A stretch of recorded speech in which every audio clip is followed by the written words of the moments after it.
अपनी बेटी के लिए जितनी ज्यादा से ज्यादा संपत्ति छोड़ सके, इसी सोच के साथ झांग केई ने थोड़ी देर सोचने के बाद आखिरकार यह सौदा स्वीकार कर लिया। उधर दूसरी तरफ रूमोंग म्यूजिक नाम की एक कंपनी के मालिक ने जब शियाओ मिली का वीडियो देखा तो उसे भी यह एक शानदार मौका लगा। उसे लगा कि इस बच्ची की जिंदगी और उसकी कहानी बहुत अलग है। अगर इसे सही तरीके से पेश किया जाए तो कंपनी को इससे बहुत बड़ा फायदा हो सकता है। अगले ही दिन उसने बाकी डायरेक्टरों के विरोध की परवाह किए बिना झांग केई और उसकी बेटी को अपने ऑफिस बुला लिया। उसने कहा, हम पूरी ताकत से इसे स्टार बनाएंगे। 1 साल के अंदर इसे मशहूर बाल कलाकार बना देंगे।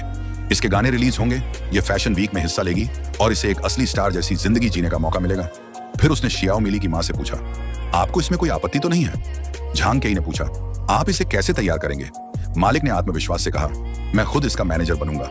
इसके लिए सबसे अच्छे टीचर रखूंगा जो इसे डांस, सिंगिंग और एक्टिंग सिखाएंगे। मैं फिर से झाओ सर के साथ काम करना चाहता हूं ताकि वे शियाओ मिली के लिए एक खास गाना तैयार करें। वह मुस्कुराते हुए बोला, जब मैंने झाओ सर का गाना गाया था तो सिर्फ एक गाने ने मुझे 8 साल तक मशहूर रखा था। मुझे पूरा विश्वास है कि इस बार शियाओ मिली मुझसे भी ज्यादा सफल होगी। अपनी बेटी का भविष्य बेहतर बनाने के लिए झांग केई ने बिना देर किए कंपनी का कॉन्ट्रैक्ट साइन कर दिया। कंपनी की लगातार मेहनत और प्रचार के बाद शियाओ मिली की लोकप्रियता तेजी से बढ़ने लगी। लेकिन तभी जब सब कुछ सही चल रहा था, एक आदमी अचानक उनकी जिंदगी में वापस आ गया और उनकी सारी योजनाएं बिखरने लगी।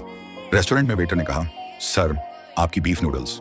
उस आदमी ने झांग केई को देखते हुए कहा, अगर तुम टीवी पर न आती तो शायद मैं तुम्हें कभी ढूंढ ही नहीं पाता। झांग केई ने घबराकर कहा, भाई लियांग, मैं अब एक सामान्य इंसान की तरह जिंदगी जी रही हूं। वह हंसते हुए बोला, तुम्हारी जिंदगी तो सामान्य हो गई, लेकिन मेरी? झांग केई बोली, मैं हमेशा आपकी एहसानमंद रहूंगी। उसने गुस्से में जवाब दिया, एहसान मानने से क्या होगा? असल में यही वह आदमी था जो सालों पहले उसी केस में पुलिस द्वारा गिरफ्तार किया गया उसका साथी था। जेल से बाहर आने के बाद जब उसने देखा कि झांग केई आराम और सुख से जिंदगी जी रही है तो उसके मन में लालच आ गया। वह उसे ब्लैकमेल करने पहुंच गया।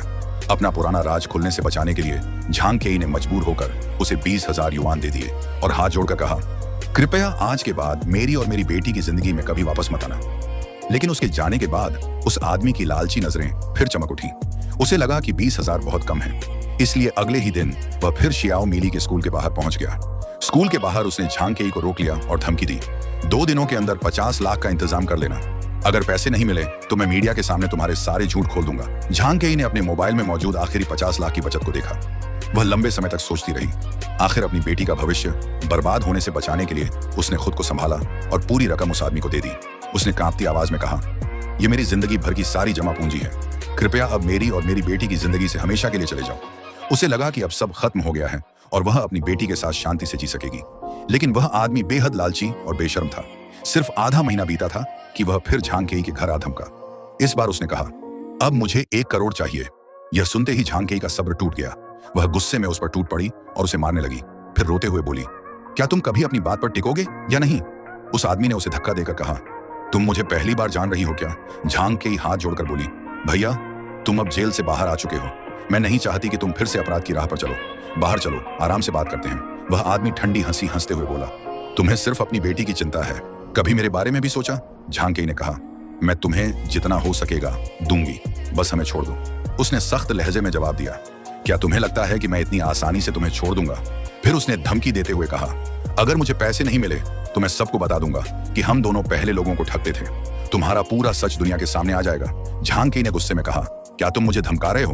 वह हंसते हुए बोला, हाँ, और अगर तुमने पुलिस में शिकायत भी कर दी तो क्या होगा? मैं जेल चला जाऊंगा, लेकिन बाहर आते ही सबसे पहले तुम्हें और तुम्हारी बेटी को ढूंढूंगा। दोनों की बातचीत बहुत बुरे तरीके से खत्म हुई। झांग केई समझ गई कि अब यह आदमी इतनी आसानी से पीछा नहीं छोड़ेगा। मकान मालिक मुस्कुराया और बोला, तुम इतनी खूबसूरत हो, इतनी मेहनत करने की जरूरत ही क्या है? झांग केई ने कभी सपने में भी नहीं सोचा था कि उसकी एक छोटी सी लालच एक दिन उसकी पूरी जिंदगी को इस मोड़ पर लाकर खड़ा कर देगी। झांग केई ने तुरंत वहां से निकलकर बिना एक पल घंवाए सीधे ली साहब के घर का रुख किया। दरवाजा खुलते ही ली साहब ने नाराज होकर कहा, तुम्हारा आखिर इरादा क्या है? किसने तुम्हें बताया कि मैं यहाँ रहता हूँ? झांग केई ने हाथ जोड़कर कहा, ली साहब, मेरी बेटी आपको बहुत पसंद करती है। क्या आप उसे अपनी धर्म बेटी बना सकते हैं? ली साहब व्यंग्य से हंस पड़े। झांग केई, तुम सच में बहुत भोली हो। क्या तुम्हें लगता है कि ऐसा करने से मैं तुम्हारे खिलाफ चल रहा मुकदमा वापस ले लूंगा? ऐसा कभी नहीं होगा। झांग केई चुपचाप उनकी बातें सुनती रही, लेकिन इस बार वह यहाँ सिर्फ माफी मांगने नहीं आई थी। उसे कॉन्ट्रैक्ट में मिली एक ऐसी सच्चाई का पता चल चुका था जो पूरी बाजी पलट सकती थी। उसने शांत स्वर में कहा, ली साहब, मुझे अब सब कुछ समझ आ गया है। अब यह मामला पहले जैसा नहीं रहेगा।